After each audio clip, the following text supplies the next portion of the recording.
दोस्तों, दीपावली के पावन वर्ष अवसर पर बहुत संदेश आते हैं, लोगों को बधाइयाँ आती हैं। हैप्पी दीपावली ऐसे करके लोग बधाइयाँ भेजते हैं सर। लेकिन अब इस प्रश्न पर थोड़ा हम लोगों को मनन करना चाहिए कि आखिर ये बधाई संदेश बहुत आए, लेकिन कोई मेहमान मिलने के आया नहीं घर पर। पूरा दिन बैठा रहा, कोई आए मिलने के लिए, कोई नहीं आया मिलने के लिए। इस पर सर मैं सोचता हूं कि ये ड्राइंग रूम का सोफा हटा दूं, इसको स्टडी रूम बना दूं अपना। लेकिन मैं ऐसा सोचा क्योंकि गेस्ट नहीं आ रहे हैं तो क्या जरूरत है सोफा पर बैठाने की। 2 दिन से व्हाट्सएप पर, फेसबुक पर मैसेज मैसेज खोलते मैं उनको जवाब देते थक गया,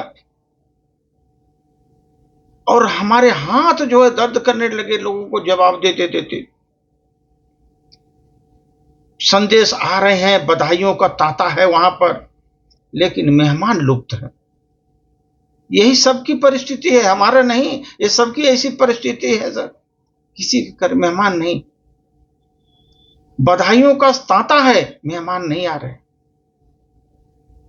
आज यह आज के समय की दीपावली है सर।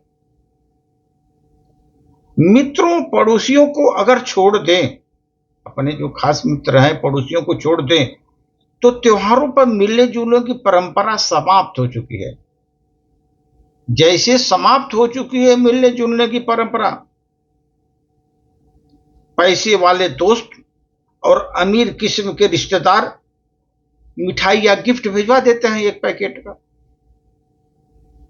घर की घंटी बजती है, ड्राइवर उनका घर की घंटी बजाता है, वो सो नहीं आते, ड्राइवर से भेज देते हैं गिफ्ट दे के आओ, एक मिठाई का पैकेट। वास्तव में अब घर घर नहीं रहा दोस्त, ऑफिस के वर्क स्टेशन की तरह हो गया है। घर एक स्लीप स्टेशन हो गया है, हर दिन का एक रिटायरिंग बेस बन गया है। आराम कीजिए, फ्रेश हो जाइए। अब घर के सिर्फ घर वालों का, घर वाली का है, बस काम धंधा करो, खाना पीना बनाओ, वही रह गया। घर का समाज में कोई संपर्क ही नहीं रहा।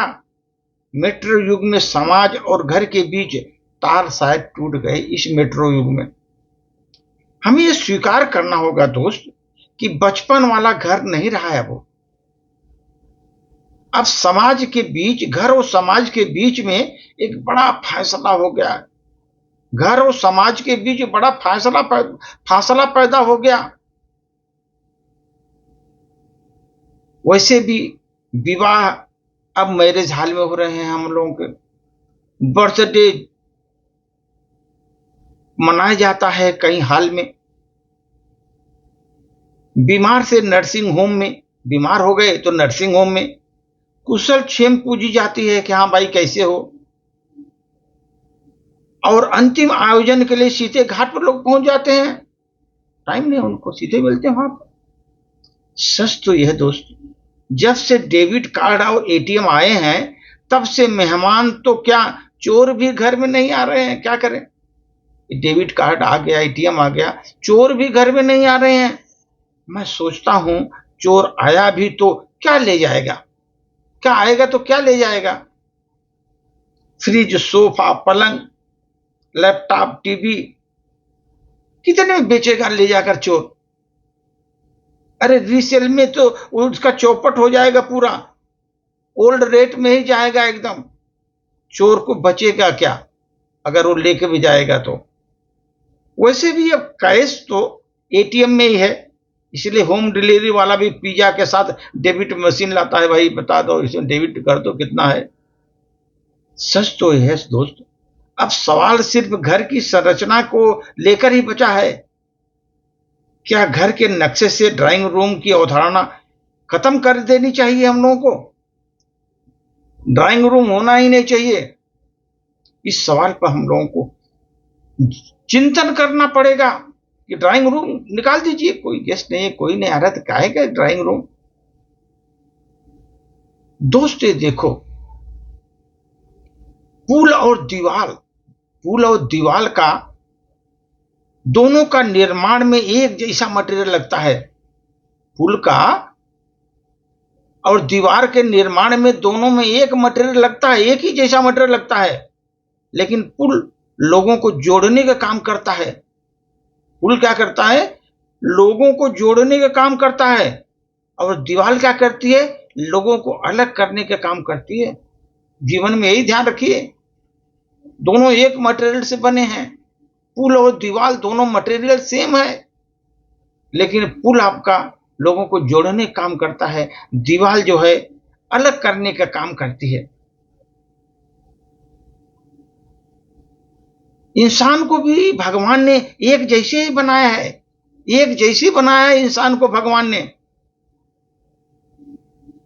कौन कैसा व्यवहार कर रहा है,